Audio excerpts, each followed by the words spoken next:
water. This has always been a dream of mine, and it's my first time, as he mentioned. But unfortunately, I suffer from crippling stage fright. I'm chronically depressed, and I have a fear of rejection, so fuck. Please laugh. My life may depend on it. Oh, fuck. I just realized how dark it is to launch a career with a suicide joke. So let's bring it back in here. So I just got an e-bike. Fucking love it. Anybody else got an e-bike? You guys are missing out. So this thing's awesome. It doesn't burn any gas. I fucking love it. I drive it everywhere. I get some exercise. The only thing I hate about this goddamn bike is having to wear the bicycle helmet. Like, are we fucking ridiculous? It's 2022. Like, what happened to my body, my choice? It's like I'm fucking not killing unborn babies, am I? Just trying to ride a bike without a fucking helmet.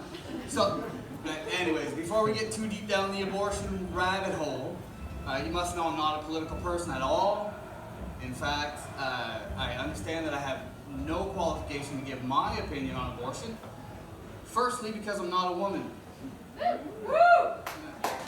But secondly, because until very recently, and I'm talking like this quarter, I thought Roe versus Wade was a long-standing debate about the two options you have when you approach a body of water.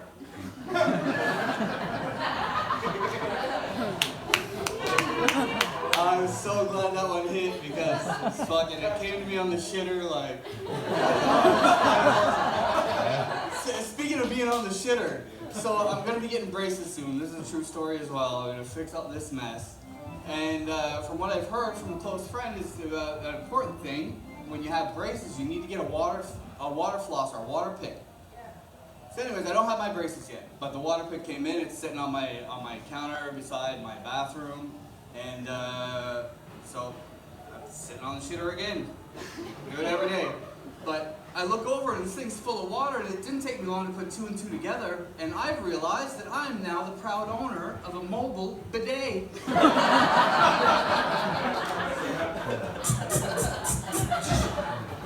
and to top it all off, the brand of this bidet is called My Smile. And let me tell you, when used properly, that is fucking accurate. I tell you. Anyways, so here we go.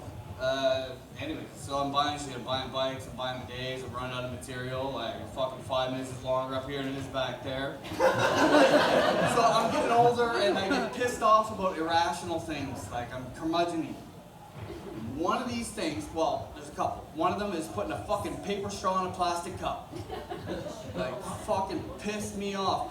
I dislike a paper straw more than I love a turtle, so fuck it. Give me a fucking plastic straw in my plastic cup, like, fuck.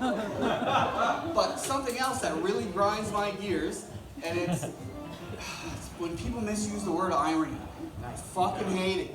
And there's some of you in here, I fucking know it, and there's one bitch to blame for a whole generation of you motherfuckers that don't understand what irony is, and it's Alanis Morissette.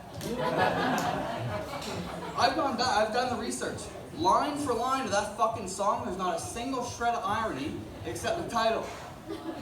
Anyways, instead of just getting up here and ranting and fucking having my veins pop out, I've decided to be the change. I want to be the change that I want to see in the world.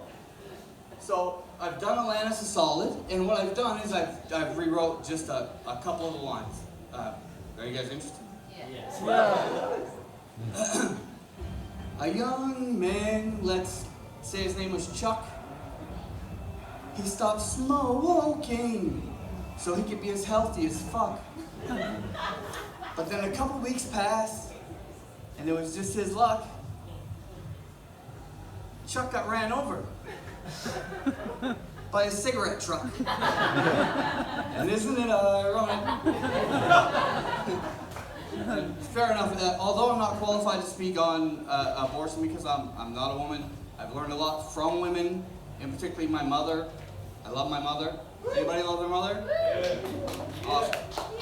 So my mother taught me a lot of things. She taught me from a very young age that a woman is to be treated with dignity and respect. Always. Yeah. So, unintentionally, what I got from that is my favorite pickup line. Do you guys want to hear it? Hey girl, why don't we go somewhere and make my dick smell like your poop? Now, before you get it twisted and think my mom's some freaks out here taking it in the ass, that's not the case. I misunderstood the message. Because what my mother said to me was, and it's easy to see how it got misconstrued, a real gentleman, not one of those I'll buy you flowers after I cheat on you gentlemen, but a real gentleman always, and I mean always, offers to push in a woman's stool. Thank you so much, guys.